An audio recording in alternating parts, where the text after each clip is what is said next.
Turning it around. Case studies. I'm often asked how long it takes to turn around a shop. It's a loaded question.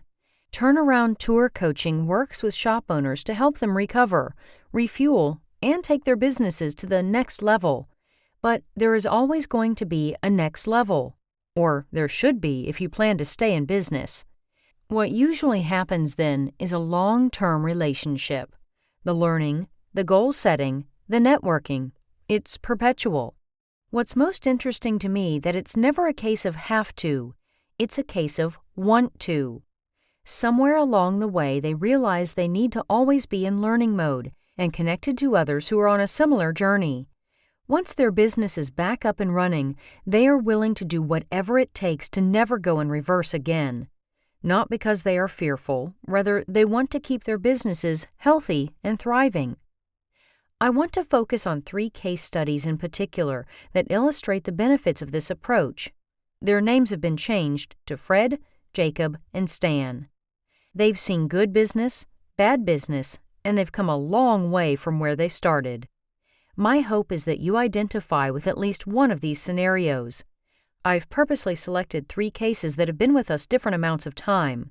They live in different parts of the country, some in small towns, others in larger cities. You'll see the long-term benefits as well as the immediate results of applying our techniques and strategies to your own shop. See if any of their challenges sound familiar. Fred, North Carolina. Fred and I connected over 15 years ago. His shop is just shy of 6,000 square feet, sits on 2 acres of land, and right now only uses about 3/4 of his property, which leaves him room to expand. Fred has been in business nearly 20 years, having been in this particular location for about half of that time. I had the opportunity to visit while his current location was still under construction. In many ways, even at that point in his career, Fred's business was still under construction. He had always been fascinated with how things worked. He started working on small engines, like lawnmowers, when he was still in middle school and eventually graduated to cars. Fred started a family and had to work in a factory to provide for them, still dreaming about working on cars other than his own or his friends. Eventually, he became the factory mechanic, and that was sufficient, but he still wanted the independence of owning his own shop. "I went to school at night and learned how to do it professionally," he told me. "And then I went to work for the dealership, stayed with the dealership for 10 years, but the entrepreneur bug bit me." Unable to ignore it any longer, Fred jumped out of the fire and right into the frying pan and opened his shop. Fred wasn't in trouble when I met him. Fred is an example of someone who made a proactive decision to get business advice before getting in too deep. One of his biggest strengths, after making use of our strategies, is how he manages workflow. His annual sales last year were nearly $1.3 million, with a monthly car count averaging over 700. Fred's staff consists of 3 to 4 technicians, 2 GSs, general service, and 2 or 3 managers.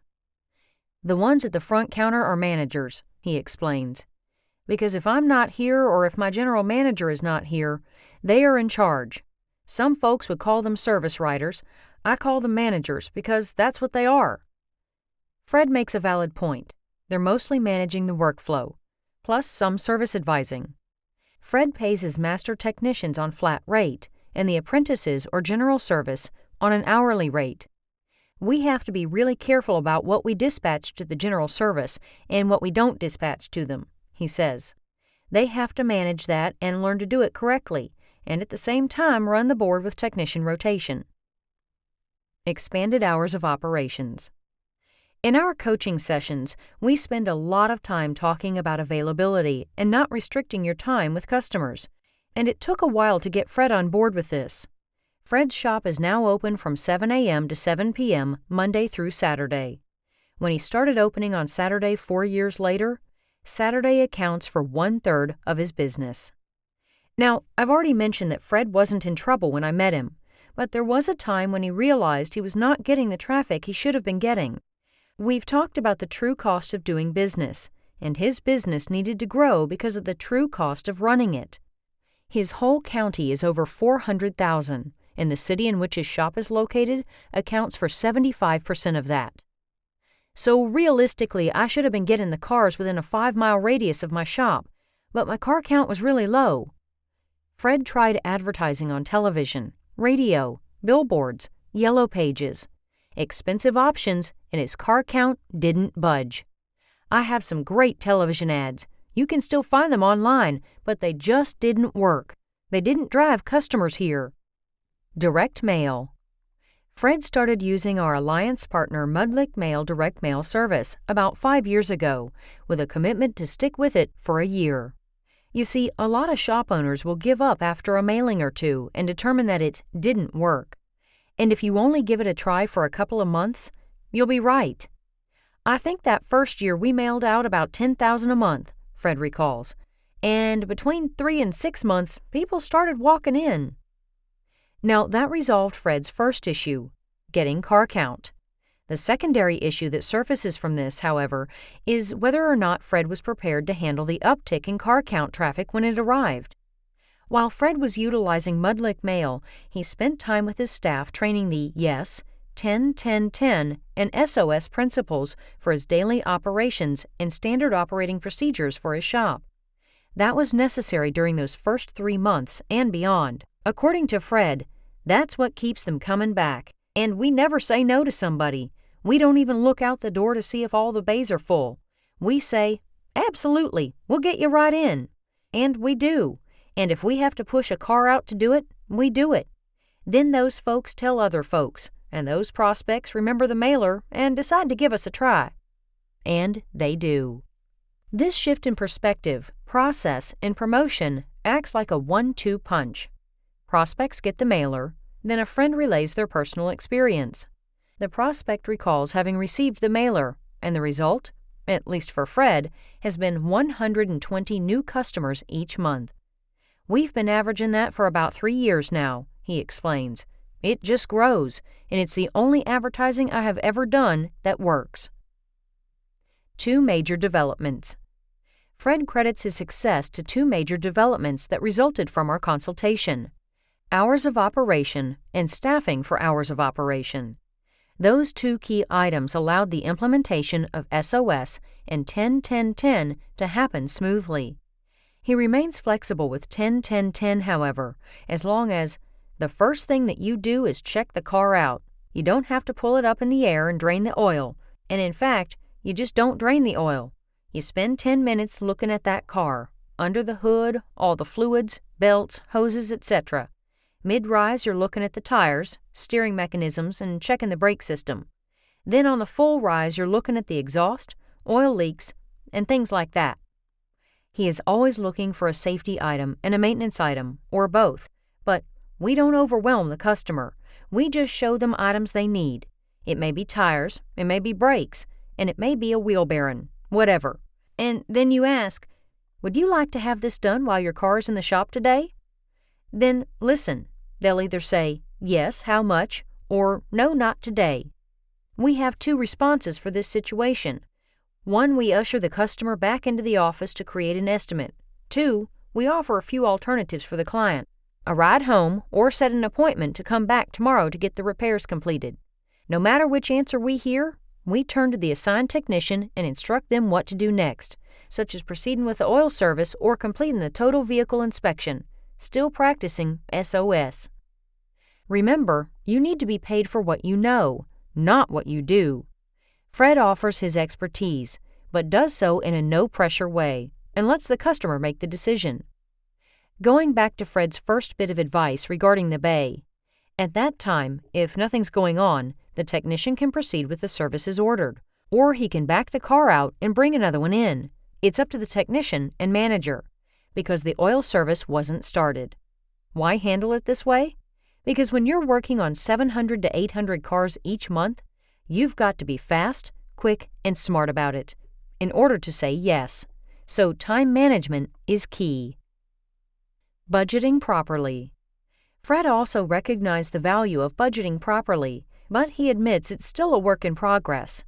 Taking time each month to figure out what he wants his shop to be and how to take a step further toward that goal motivates him to keep at it. I've learned to figure up a budget at the first of every month, he explains.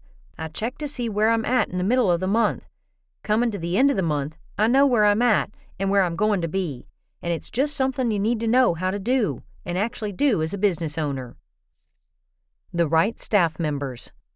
His biggest challenge remains finding the right people for the right roles and retaining them. One thing I've realized is that I have to follow up, and that doesn't come naturally to me. But as the owner, that's what I have to do. I have to meet with my technicians and managers individually, then collectively as a staff, he says. I try to do it at least once a week. Each day I have to make sure the managers are doing their job correctly, phones are being answered promptly, and the right things are being said. Then I need to make sure the technicians have everything they need and the parts are coming in. And I follow up with those people because that portion of our business is out of the tech's hands. And it never fails that when I don't follow up, things start getting off the path. It would be nice if people would follow directions the first time, but part of being a good leader involves the follow-up. It comes with the job. Passion determines direction. Fred believes that a shop owner's passion will determine which direction a shop will go. While everyone has passion, the shops that succeed are led by owners who really want to be in this business. This is what they want to do, he says. Some of them just don't know how to get there. Now, the common denominator that I see among the successful ones, beyond their passion, is that they also seek out the knowledge of business, of knowing the numbers and making the numbers work, of people, how to act, react, recruit, and keep them. Every successful shop I know excels at these two items, passion and seeking knowledge. The common thread of unsuccessful ones is that neither one of those things is happening.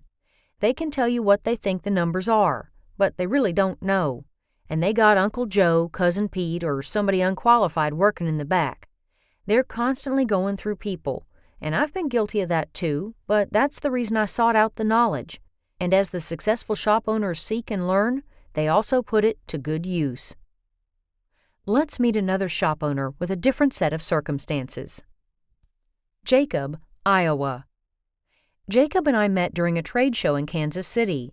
Then he signed on with us as a client. He's been a part of our network for 7 years now.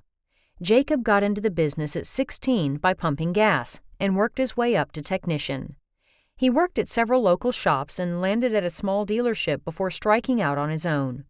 After briefly leasing a location, he built his shop, 7,000 square feet, and has been at that location for about 20 years.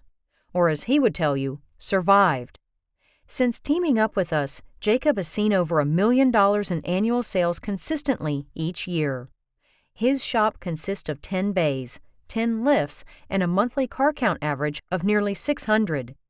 He employs 3 A technicians and 3 C techs, who are more general service. 3 full-time service advisors manage the front counter, and a full-time bookkeeper is also responsible for shuttle, pickup, and delivery services. When the front desk is busy, she also handles inbound calls. Rural location and revenue. Unlike Fred's shop in North Carolina, Jacob's shop in Iowa is a very rural market, and Jacob's radius is 8 miles, targeting just over 6,000 households. Jacob is in the consideration stage to extend his hours, but is currently open from 7:30 a.m. to 5:30 p.m., 5 days a week. We're not located on a busy main thoroughfare, he explains, and we do a lot of vehicle pickup and delivery and use loaner cars. So we really promote working on a customer's car while they're at work.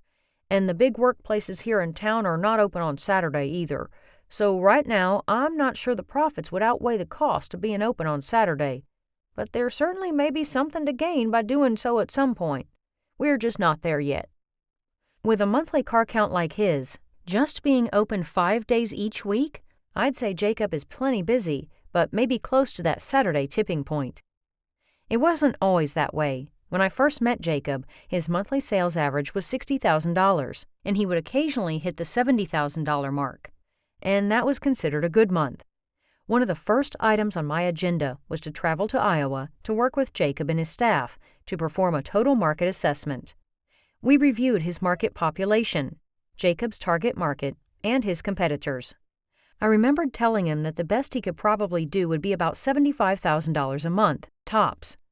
One question we asked, and now Jacob asks other shop owners when they come to him with the same issue, is simply this: if your car count is low, are you marketing consistently every month, no matter what? If your shop is located in a small town, you'll want to pay careful attention to what happened with Jacob. Like I mentioned, his Iowa market is a rural area, and Jacob's competition is fierce. Like Fred in North Carolina, Jacob stepped out on a limb and committed to our Mudlick mail product for the past 3 years. The entire population of my town is 10,000 people. No matter what, every single household within an 8-mile radius of my shop, which is my target market in just over 6,000, receives a very professional mailer, he explains, and now I'm averaging over $100,000 each month. I think consistent marketing has been the key. As for his competitors, a couple of smaller shops have closed, but a couple of the other ones have ramped it up, so I'd say that competition is tougher than ever. I think the important thing about the direct mail approach is that even if they're not going to read it, it still passes through their hand on the way to the garbage can. They see your logo, and when they do, they become aware that you exist. And when they're ready to make a change, if you've been passing through their hands for several months, you're going to spring to their minds. All the more reason to continue with a marketing channel that works. Humility abounds. Jacob's humility opened him up to new, fresh, successful ideas, particularly with regards to his owner's skills. I didn't understand what leadership was, he explains. I didn't even know there was a great need for it. I was just a technician. We were small and just doing it without thinking about it so much. Jacob grew to a size that he realized it was time for him to step up and lead. He appointed himself general manager and got out from under the hood, so to speak. As the shop owner, he had to do that to continue successful growth, and it put him in a better position to be paid for what he knew, not what he did. By assuming his leadership role, he also reframed his thinking and learned the value of explaining to his staff the why behind his decisions and how every action ultimately impacted the big picture. With our help, Jacob developed systems and provided additional training.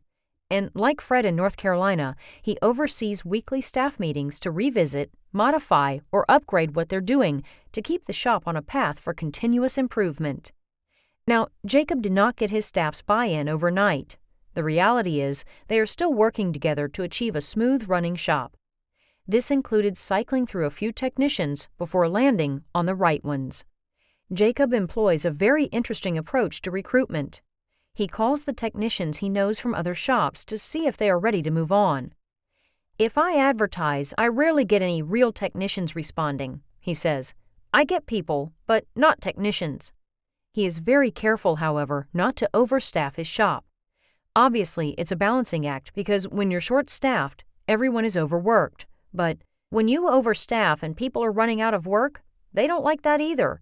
Techs want to be busy all the time, but in a manageable way. Keeping technicians busy is one way to keep technicians. Jacob also offers benefits like health insurance, a retirement program, and a pleasant environment. We have fun, he explains, and that's another part of it. Now, Jacob is in an interesting predicament. He pays his staff well, so his employees earn a nice living for that area. I have a 2-part pay plan, he explains. There's individual pay, and then there's team pay. So my technicians all get paid not only just for their own hours, but they also get paid for what the whole group, what the whole shop does for total hours. And my service advisors are paid similarly, but their team pay is based on gross profit dollars for the whole group. This way, everyone has a vested interest in the team's success and the shop's success. It's likely this cost him a bit in his labor margins, but Jacob believes it's totally worth it. I've been lucky to have low turnover the last few years, and it definitely costs a lot to turn over somebody. With some employees now celebrating 6, 8, and 10-year anniversaries, Jacob sees the value of retaining the right people in order for the shop to run smoothly. This does not mean, however, that Jacob's always a popular guy with his staff. Recently, we implemented an action where all technicians must vacuum customers' cars after the repairs were done. That wasn't such a popular idea, but it went way better than I thought because I explained how we have a couple of competitors that were doing that and how important it is to keep our customers coming back. So the ideas may not always be popular, but Jacob explained the why and helped them grasp the bigger picture of how such a small step could impact their business. And remember, they have incentive for the business as a whole to succeed. Networking pays off. Jacob also networks with other shop owners, using the resources and access we have provided. He gathers the information, makes adjustments, and modifies their strategies to work in the Iowa market. Something I always remind everyone I coach: when you're out there learning from us or anyone else, don't kill the messenger who is providing the information. Take what you like, spit out the bones you don't like, but by golly, take something home to implement. As he networks and receives coaching, Jacob has seen a common thread among the more successful shops: the desire for continuous improvement and the follow-through to make it happen, whether by implementing new systems, improved systems, new marketing, taking the time to research, learn, listen, implement, adjust, and just keep moving forward. This idea to keep moving forward would also factor into why our next shop owner reached out to me. Stan, Pennsylvania. Stan's background isn't much different from Fred's or Jacob's, and probably not much different than yours. He started by pumping gas and always liked fixing cars. He went to night school to learn the trade and made sure it was a very good school. What may be different, however, is that he started his business at age 21. "A new place became available and I jumped on it," he told me, "and the rest is history." A history to date that's lasted 38 years and counting. Stan's shop consists of 6 tight bays, and for a long time, his annual sales stayed at $1.2 million. "It's been like that for about many years," he says when he contacted us. "Just the same thing every year." After working with us, he finished strong with $1.5 million, and now he's projecting $1.8 million for this year. His monthly car count is roughly between 500 and 600, and he employs 5 technicians plus a general service technician. He has added a 3rd service advisor on the front counter, one of whom he credits for a lot of the blossoming success his shop is enjoying. Stan is a great example of someone who understands the value of perpetual learning. He had already been in business many years when we met him. Wouldn't he have been a success story already? What could we possibly teach him? But Stan knew there is always a next level, and his annual sales had been stalled for some time. Eventually, they might start to dip. Stan is proactive about growing his business, even after nearly 40 years. At our encouragement, Stan finally expanded his hours. He's now open from 7:30 a.m. to 6 p.m. Monday to Friday, and Saturdays 7:30 a.m. to 4 p.m. "We do about a half as much on a Saturday as we do in an average week," he explains. "But I think part of that may be staffing. I think we have been concerned about getting it all done and not practicing the yes process. We say no when we shouldn't." Stan added staff on Saturdays, and when he embraced it fully, it made all the difference. Now, for some of you, that seems counterintuitive. Why add staff to a slow day? Shouldn't you cut staff until the need presents itself?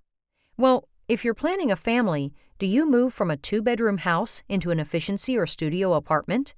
Or do you turn the spare bedroom into a nursery and consider purchasing a 3-bedroom home with a yard? Stan recognizes 2 very key factors. He's saying no too often because he's concerned about capacity.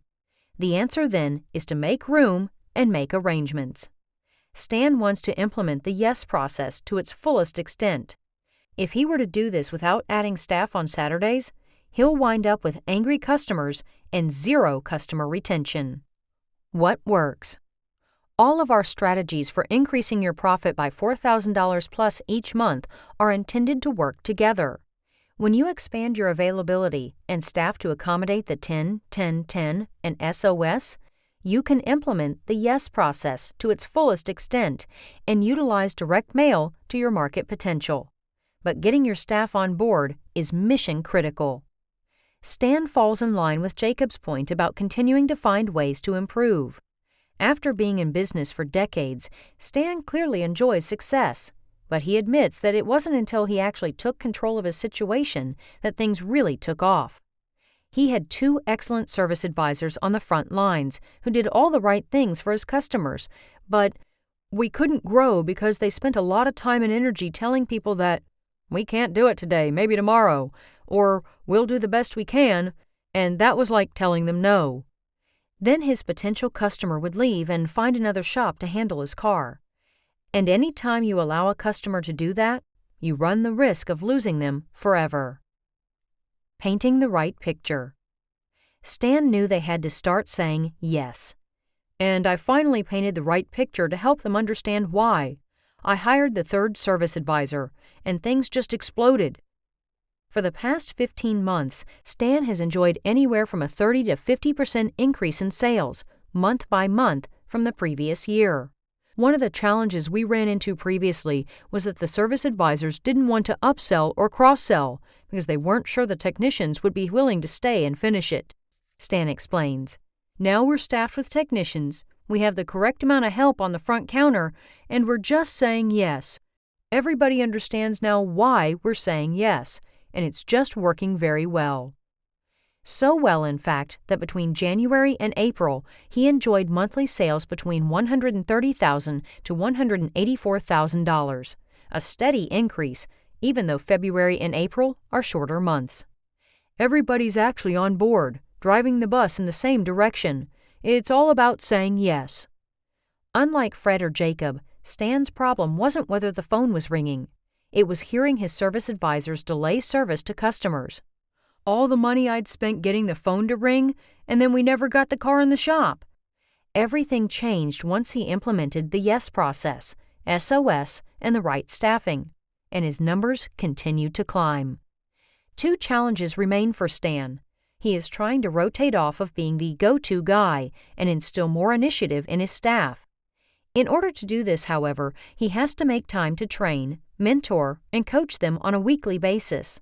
While being too busy with service is an excellent problem to have, Stan recognizes the long-term investment and value of making the time to coach and mentor his staff.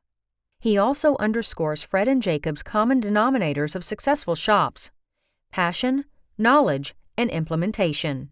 But most of all, you have to be able to sell your directional vision to your employees and get them to understand it, rather than whip them into doing what you want them to do, he says. You have to motivate them to want to do it, and be mindful that the ones that aren't successful are really, really good at finger pointing. They blame everything that's not working on somebody else, when they should be looking in the mirror and doing something about it. Fleas to the rescue.